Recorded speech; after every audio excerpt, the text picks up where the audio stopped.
or Bitcoin. And Eric and Don started a company called American Data Centers, and we said, let's bring these worlds together and let's go create a dominant player in the space. And the belief in America, the belief in Bitcoin, we said, you know what, let's call this American Bitcoin. And when it goes public, let's go lock up the ticker ABTC when it happens. Just for clarity, because I've seen a lot of stuff out there, we do not have a coin that's traded. So all of that is a scam. Don't buy it. Like, we are a company that's looking to be publicly traded in the US stock exchange, and that has not happened yet. And so right now it's a private entity, but we're extraordinarily excited for launching this brand. We believe we can be one of the lowest cost, largest accumulators of Bitcoin out there. And I'm going to hand kind of the mic over to Eric to share a little bit of why he's so excited and passionate about this.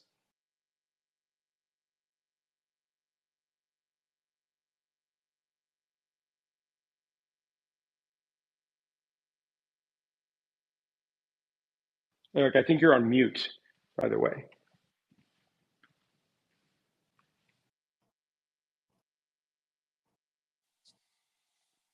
Am I going to have to jump in as a big brother to make fun of him for talking on mute? Fair enough. Don, let's go. Don, jump in. Done. See, at dinner he wanted to break chops last night, but now I get to do it to him in front of a lot more people. Amazing. There he is.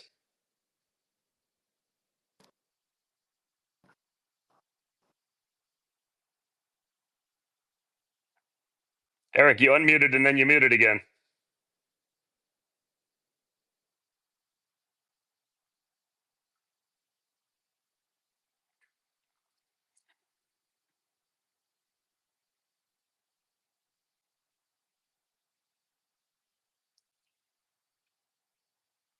Asher, are you hearing me? Yeah, we got you loud and clear. Okay.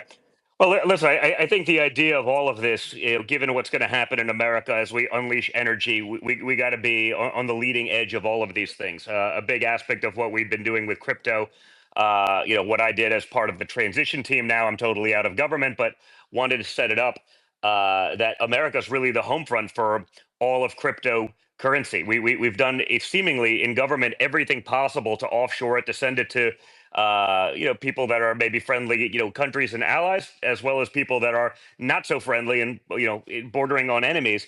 And I truly believe that it's going to be the future of finance. We spoke when we got into the whole world of it. My worldview on it was, something I frankly didn't understand. We were hard asset people. We were people that were, real estate guys. We were building buildings, and we were also the top of what I then started to realize was a big Ponzi scheme in our financial system where, we were Trumps in New York and that was pre-politics, and we could call up any banker in the world and get favorable terms and financing and get it done in about 2 weeks, even for billion-dollar projects. And everything was really, quite simple. And then we got into politics and all of a sudden that disappeared. And it's a hard fact when you don't realize that you're the top of the Ponzi scheme and you now are at the bottom of the pyramid. And so we said there had to be a better way. That's how we started up with the guys at World Liberty, trying to create, a lot more democratization in finance and all of these things. And then this was sort of a natural synergy to that as we start unleashing American energy prospects. The notion of being able to do this with data centers and mining was really sexy to us. We loved that idea. And then teaming up, with Asher and Mike and Matt to do this and take it even further was really just the next step in taking all of this stuff forward. I mean, we obviously we're believers. We've invested heavily into this, as it relates to crypto and everything, and we truly think it's the future. I spent. I was frankly less involved in some of the deal aspects of this because when a lot of this started, we were in the transition process, and it was about making sure we had the right people in government dealing with crypto, not someone who's been there longer but actually knows nothing about it, not someone who's unsophisticated but they'd love to do it. It's a sexy job. I was actually at a dinner table with David Sachs when he was going to sort of be the AI czar, and I said, no, no, no. I got a better idea. You're going to be the AI and crypto czar because you actually understand it. You come from, about as high level in the tech world as it gets. You're going to be the guy that can, understand what legislation and roadmaps we're going to need. for crypto, for all of these things, and for AI as well. And so it was just a natural fit. So I think we have the first, not just the first president to fully embrace, cryptocurrency and these things, but the first team in the White House that just fully understands it, and that's so critical, not just for setting up the legislative guidelines that I think everyone actually needs and wants, but also making it so it makes sense and isn't so penal to those. I mean, if you left it with the regular people in Congress who wouldn't wouldn't be able to understand any of these things, you'd end up with a regulatory framework that again would just keep driving people abroad, keep offshoring it, and you'd end up with a big disaster. So this is basically the final step in coming full circle in that embrace of this new and incredible technology, and we're just super excited about it. Hey Don, maybe I can hop in here. I think my mic works now, but for everybody on this phone call, right? We're a hard asset family. We never really expected to be into the crypto world. At the same time, we went through a political process where people tried to take our heads off, literally and figuratively. Every day we were being canceled by another bank. Every day we saw weaponization of a system. And this is, as Don said, this is a family that has a lot of zeros at the end of their name, has every advantage in the financial, in the modern financial world.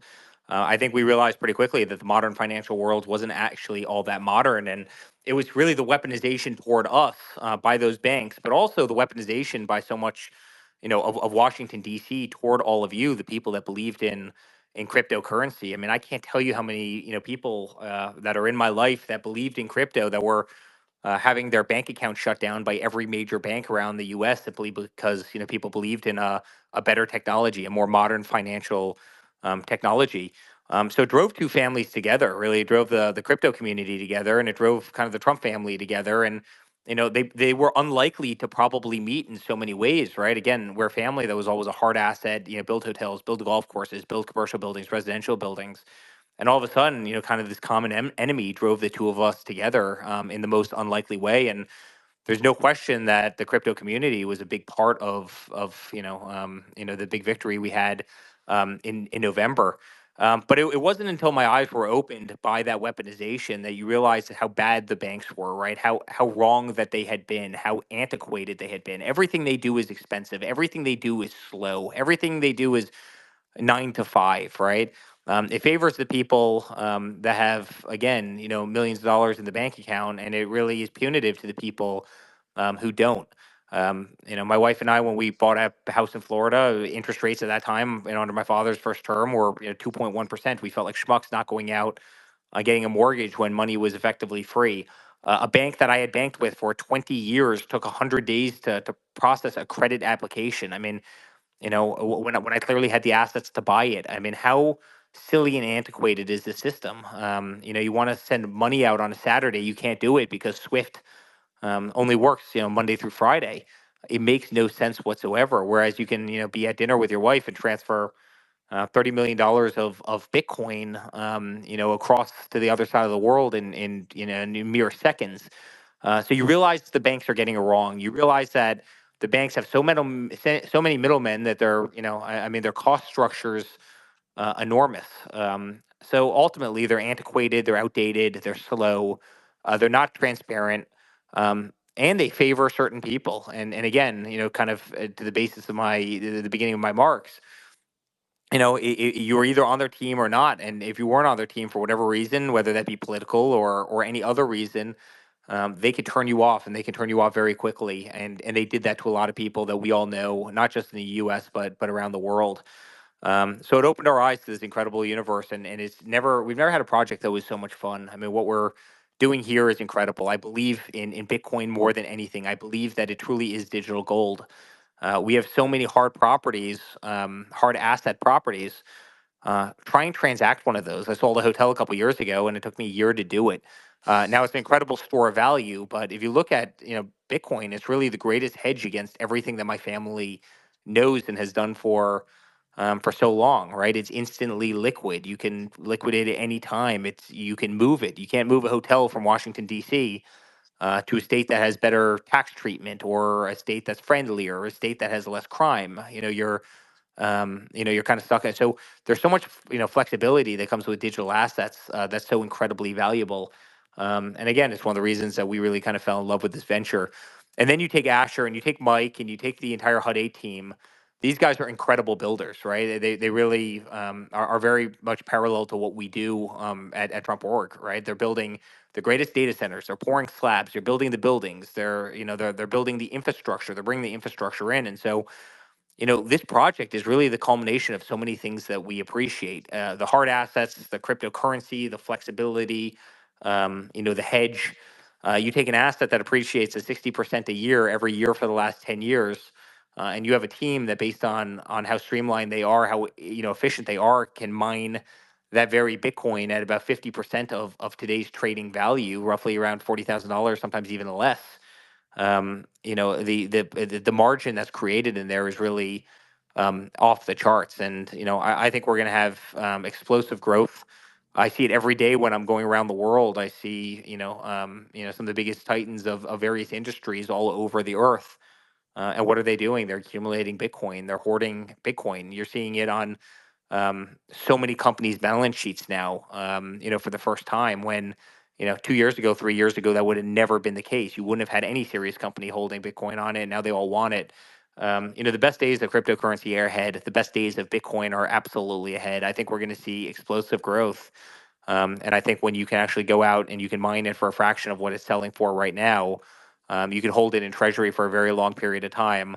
I think we're going to create something that's inordinately valuable. And I can tell you, I'm all in. Don's all in. The Hut 8 team, Mike and Asher, they are all in. We are deeply committed to this project for so many reasons. It's truly in our blood. It's truly in our passion. And, we're very excited about what we're about to create.